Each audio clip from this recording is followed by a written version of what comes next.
Welcome to Elderly Wisdom Mind. I'm Mary, and wherever you're listening from tonight, I just want to say I'm grateful you're here. Maybe you're taking a walk, maybe you're sitting by the window with a cup of tea. However you found us, take a deep breath and let's slow the world down together for a while. And I'm John. We're two old friends sitting here by the fire, thinking about the things we've learned and the ones we're still learning. And tonight's topic, well, it's one that sits quietly in many hearts. It's about distance. Not the kind you measure in miles, but the kind that lives in silence.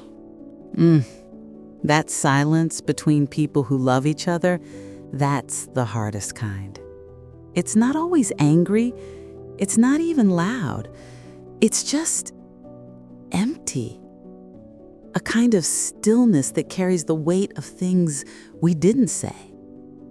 You can feel it even when the phone rings or doesn't.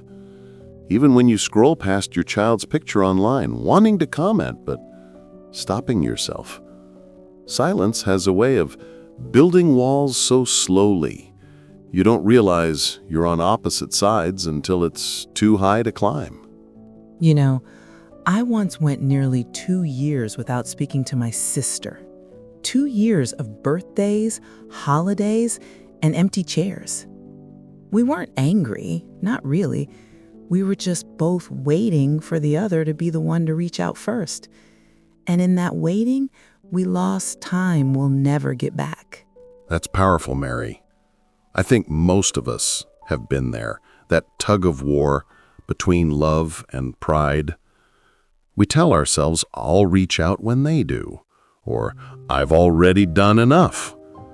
But really, we're both just protecting the same tender wound. Exactly. Silence feels safe because it hides the pain. But healing only begins when we let the silence break. You know, when I think of silence, I don't just think of what's missing, the phone calls, the words, the visits. I think of all the fear behind it. Fear of being rejected again. Fear of saying the wrong thing. Fear that maybe the bond we had isn't there anymore. That's so true. But here's the quiet miracle. Most of the time, the other person feels exactly the same way. They're scared too. They're waiting too. And they're hoping you'll be the one to break the ice. A few years ago, I had a long silence with my son. He'd made choices I didn't understand, and instead of listening, I tried to fix him. And when he pulled away, I mistook his silence for defiance when really it was just pain. For months, we didn't speak. Until one morning, I got a message that simply said, "Dad, I miss you." And I realized the silence had never been about anger. It was about love that didn't know how to speak anymore. That's beautiful, John. It takes courage to love again after silence, because silence can make the heart cautious. It whispers, don't risk it, stay safe. But love was never meant to stay safe. It was meant to stay true. And sometimes the first step isn't saying, I'm sorry. It's saying, I still care. You don't have to have the perfect words, just honest ones. You know, I once wrote a letter I never sent. I poured out everything, the anger, the sadness, the love. And by the time I finished, I realized I didn't need to send it. Because in writing it, I softened something inside myself. And that softness made room for forgiveness. That's so powerful, Mary. Sometimes we think healing means fixing the relationship, but often it just means fixing the story we tell ourselves about it.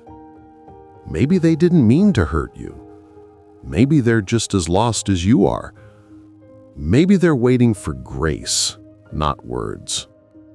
And that's where silence can turn from pain into peace.